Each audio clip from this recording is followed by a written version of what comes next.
Olá! Sabe aquela ideia genial que fica martelando na cabeça e a gente pensa, e se isso virasse realidade? Pois é, hoje a gente vai mergulhar fundo na jornada da inovação. O nosso papo aqui é entender o passo a passo para tirar uma grande ideia do papel e transformar ela num projeto de verdade, com impacto de verdade. E para começar, já vamos direto ao ponto com uma pergunta que, olha, é poderosa. Pensa com calma. Se o seu projeto, a sua empresa, a sua ideia simplesmente sumisse do mapa amanhã, que falta faria para o mundo? O que deixaria de existir? Essa pergunta é a base de tudo, porque ela nos obriga a olhar para dentro e encontrar o propósito, a razão real pela qual a gente está construindo alguma coisa. E para não se perder nesse caminho, a gente tem um mapa. São 5 grandes paradas na nossa jornada. Primeiro, vamos começar pelo porquê, que é o coração de tudo. Depois, vamos mergulhar no público, botar a mão na massa e criar um protótipo, aprender a arte de vender a ideia, o tal do pitch, e claro, no final, transformar tudo isso em ação. É um roteiro completo, do começo ao fim. Então vamos lá, nossa primeira parada. Comece pelo porquê. Antes de se preocupar com o que fazer ou como fazer, a gente precisa, de verdade, encontrar a alma do projeto. É o propósito que vai ser a bússola para todas as decisões lá na frente. E essa frase do Simon Sinek resume isso de um jeito brilhante. A motivação por trás de um projeto é o que gera conexão de verdade.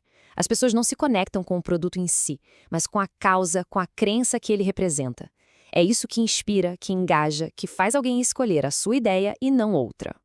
E o método que organiza essa ideia é o Círculo Dourado, ou Golden Circle. A sacada aqui é que a comunicação mais poderosa começa de dentro para fora. A maioria das empresas faz o contrário, né? Elas falam o que fazem e como fazem. Já as marcas que realmente inspiram, elas começam pelo porquê, pelo propósito. Só depois elas explicam o como, que é o seu diferencial, e por último, o quê, que é o produto ou serviço. Inverter essa ordem é um erro super comum, mas que faz toda a diferença.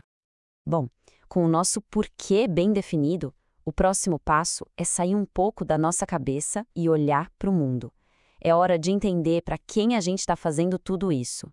Mapear as pessoas, as histórias por trás do problema que a gente quer resolver. E a pergunta é essa, bem direta. Para quem é essa solução? Porque vamos combinar, não adianta ter a ideia mais incrível do mundo se ela não resolve a dor de alguém de verdade. O pulo do gato aqui é sair da nossa perspectiva e mergulhar de cabeça na realidade do outro. O nome disso é empatia.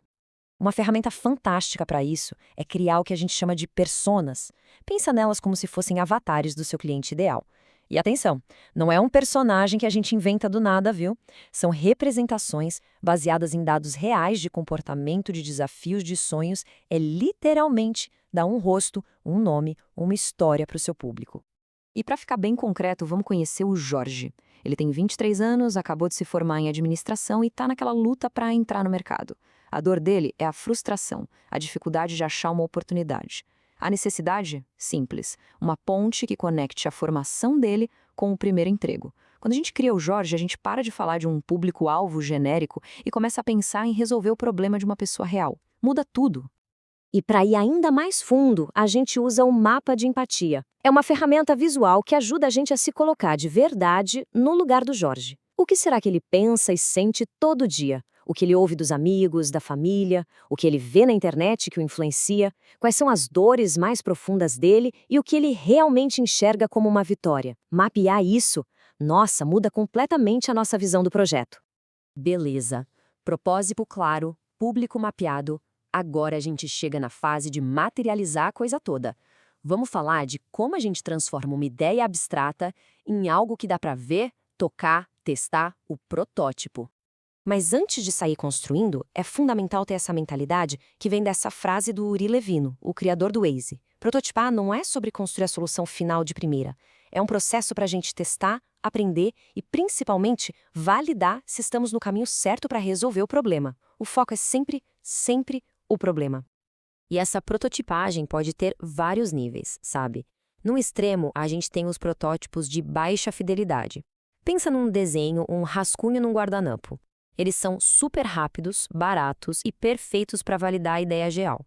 No outro extremo, estão os de alta fidelidade, que já parecem muito com o produto final, dá para clicar, interagir e são ótimos para testar a usabilidade. Cada um tem a sua hora e o seu lugar. Tá, mas por que prototipar? A resposta é bem simples. É um jeito barato e muito inteligente de testar as ideias, de coletar feedbacks que valem ouro, de melhorar o projeto antes de gastar um dinheirão e, claro, de aumentar em muito as chances de sucesso lá no final. Resumindo, errar rápido e barato para acertar em cheio. Certo, a gente já tem um propósito, já entende o público e até já validou uma solução com o protótipo. E agora? Bom, agora a gente precisa convencer o mundo sobre a nossa ideia. Bem-vindos à quarta etapa, a arte do pitch. Essa frase do Guy Kawasaki é a regra de ouro.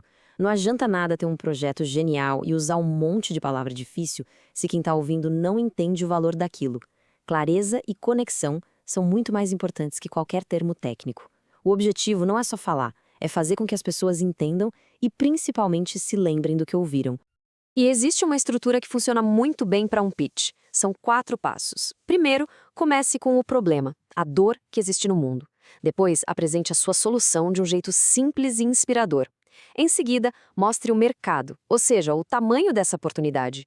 E para fechar, explique qual é o seu diferencial, porque a sua ideia é a melhor. É uma receitinha simples, direta e muito poderosa. E olha, não dá para subestimar o poder da apresentação, viu? Pensa só nisso. Dados da Harvard Business School mostram que 70% das decisões de investidores são influenciadas pela forma como a ideia é apresentada, não só pela ideia em si. A maneira como a história é contada pode ser o que define um sim ou não. E a ferramenta mais poderosa para isso é, sem dúvida, o storytelling, a arte de contar histórias.